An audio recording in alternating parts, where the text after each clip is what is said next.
नमस्कार सभी साथियों को। हाल ही में जो किसान ने जो सरकार ने कई ऐसे फैसले लिए हैं जिसको लेकर तमाम किसान संगठन में रोष बना हुआ है। बातचीत करते हैं इनसे, क्यों रोष बना हुआ है। सर नमस्कार और स्वागत आपका हमारे चैनल। नमस्कार जी, आपका भी स्वागत है और आपके दर्शकों का और आपका चैनल का।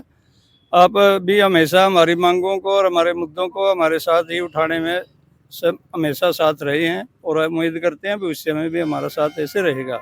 सर जहाँ तक आपने रोष का सवाल किया है, ये रोष अचानक नहीं हुआ। दो बड़े मुद्दे हैं जिनसे हर आदमी में गुस्सा है। पहला है बिजली का। अभी सरकार स्मार्ट मीटर लगाना चाहती है गाँव में, देहात में, शहर में। और स्मार्ट मीटर का नुकसान ये है कि वो प्रीपेड होता है। किसान और मजदूर की जेब में हर वक्त पैसा नहीं होता। अभी जो पोस्ट पेड मीटर थे, इनमें कई बार 6-6 महीने भी बिल नहीं भर पाता था किसान, और फसल बेच के ही बिल भरता था। जुर्माना तो देना पड़ता था, लेकिन कम से कम बिजली तो हर रोज उपभोग में आती थी। स्मार्ट मीटर का अर्थ है पहला पैसे डालो फिर बिजली मिलेगी।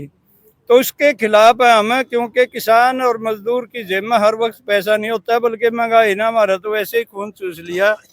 और ये सुधार का नाम पे जो किसान और मजदूर के साथ बिगाड़ हो रहा है, इसका विरोध है, रोष है। सर जैसा कि बताया गया है कि भाई कल जैसे इस्माइलपुर गांव से भी डिटेल आई थी, आज बद्दोवाला से डिटेल आई है कि भाई जो बिजली कर्मचारी है खंबे गाड़ रहे थे मीटर लगाने के लिए, और बाहर खंबों पर मीटर लगाने की तैयारी है नरवाना शहर की तरह, तो उनका विरोध कर रहे हैं ग्रामीण।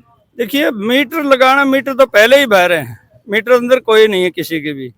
लेकिन पिलर्स पर लगे हुए हैं, जब नहीं, पहले भी पिलरों पे ही है, पहले बाहर नहीं, ऐसे नहीं है, पिलरों पे ही है। सब गांव में है, ऐसा नहीं है, ज्यादातर गांव में बाहर हैं लगे हुए। लेकिन बात विभाग है ना सर, वो ये कह रहा है कि भाई बिजली चोरी रोकने के लिए उनको बाहर खंभों पर लगा रहे हैं। नहीं, ये तो एक कहने की बात है। बिजली चोरी रोकना, मीटर जब बाहर है तो मीटर से ही बिजली की चोरी होती होगी कोई, वैसे तो होती नहीं। वो अपना गाड़ में चेक करे, कोई दिन रात उन्हें बंद नहीं करता, कभी भी जाके चेक कर सकते हैं। बात चोरी की नहीं है, लेकिन समस्या जो मैं कह रहा हूँ कि प्रीपेड का हमारा कोई ब्योंत नहीं है। दूसरा, हर आदमी ट्रेंड नहीं है टेक्निकली। जे रात के 12 बजे पैसे खत्म हो गए मीटर में, उसकी चिप में, तो 12 बजे बिजली चली जाएगी। क्या सारी रात किसान वैसे ही रहेगा? या मजदूर है कोई, हमारे बहुत छोटे छोटे काम करने वाले लोग हैं जिनके पास हर वक्त पैसा नहीं होता। इस बात का विरोध है। दूसरा, पराली के मसले को लेकर है। सरकार प्रचार करती है अरबों रुपया पराली के प्रबंधन पर खर्च कर चुकी है, लेकिन किसान के खेत से पराली को उठाने वाला कोई नहीं है, जिसकी वजह से अनेक बार ऐसे मुकदमे बनते हैं। कल ही हमारे सामने एक केस आया दबलैन गांव से।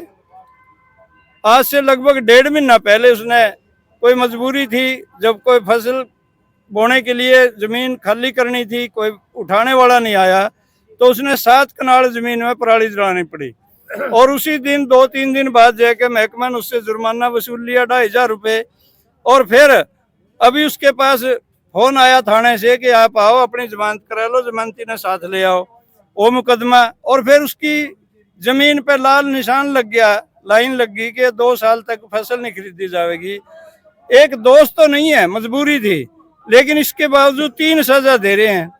तो ये बिल्कुल सरासर गलत है, और इसको लेकर हम किसान संगठन भी, संयुक्त जो किसान मोर्चा है वो भी, और अखिल भारतीय किसान सभा भी, ना तो हम स्मार्ट मीटर लगने देंगे, उसका बिल्कुल जम के विरोध करांगे जनता के सहयोग से।